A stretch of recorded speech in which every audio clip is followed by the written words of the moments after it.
All right, doing this again, the Homeric Rhapsody thing. So what's happening here is that I am upholding the ancient tradition of oral poetry, which is to say that I'm not necessarily attempting to recreate the Iliad, in English word for word. I'm not necessarily trying to create an entirely new thing. I am merely doing, as I said, upholding that ancient tradition of oral poetry, which is to say stitching together whichever pieces I can call to mind into somewhat of a coherent thing and trying to keep a rhythm to it. And those two things are the very hard thing to try and do, other than just remembering everything from the Iliad. So let's keep going with it.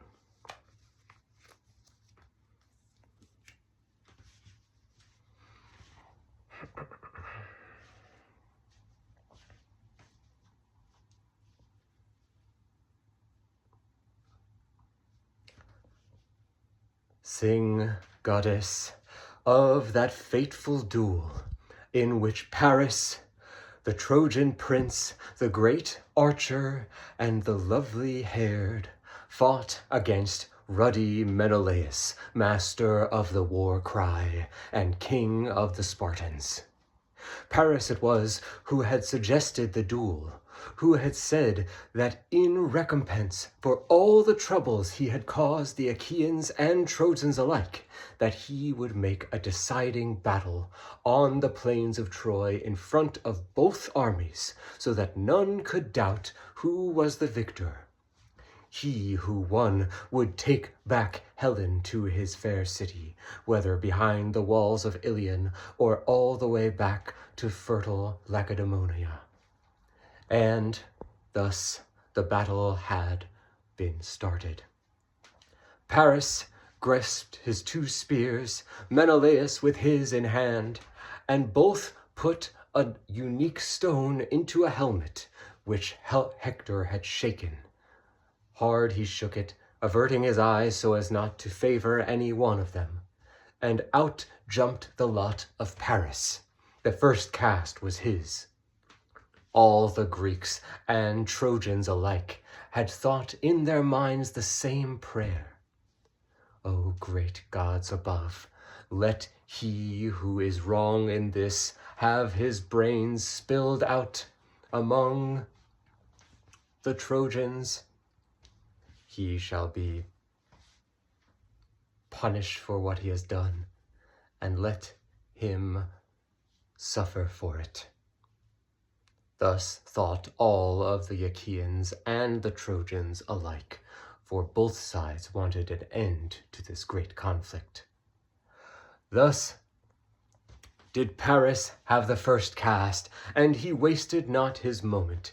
He took up his spear and threw it as hard as he could towards Menelaus, and not a miss either. He struck the great shield boss of Menelaus, that hard bronze which was welded together by the great smith.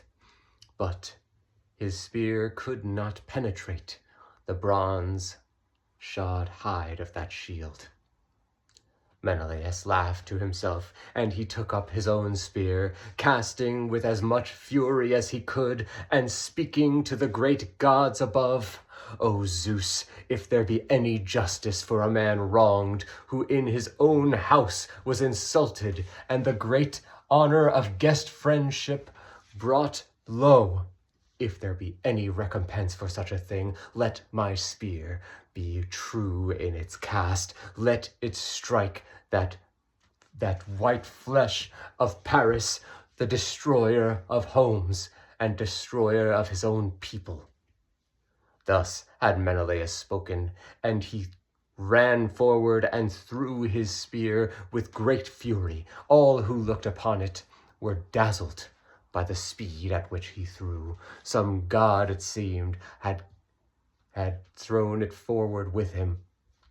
The spear flew, and it struck Paris's shield, and it went straight through. The bronze of that shield could not stop its fury. It went through and struck his corselet and nicked his side. And if Paris had not ducked and twisted out of the way, that spear would have gone straight through into his innards and out behind his ribs. He had, as he had prayed, that great Menelaus had struck the white flesh of Paris. A small dribble of blood came down from his side, but perhaps not in the way he had hoped. Menelaus, angry with this, took out his sword and made to do close combat with Paris. Paris the same took his and advanced forward, though even he shuddered at the great fury of the man before him. And thus was close combat joined by the two men. All right, a bit of a simple one there. I didn't have a lot of time today, so it was a shorter piece. Not much to say about it, really. I don't think I did a terrible job. There were a few parts where I was clearly searching for what to say, which, again, I have to stop. I don't think that's a thing you can change overnight, but I have to remove all the entire lifetime of literacy and training from my head during these moments to try and tell the story as one of these bards would have told it. And again, it's a lifetime of learning that I have to try and undo. So we'll see how many days it takes me to try and get better at that. But yeah, I don't know. I think that it turned out okay. The prayer of the Greeks and Trojans, I also sometimes call them Greeks, as I just did right there, which Homer would not do, and which I'm not a fan of in any translation when they refer to the Achaeans or Danaans or Argives as Greeks, because it's like an oversimplification, and it doesn't feel like the era that the story is taking place in. So I would like to stop doing that, but you know, it's hard to, in the moment, to not do it unconsciously. But yeah, I think that turned out all right. We'll see how it goes from there.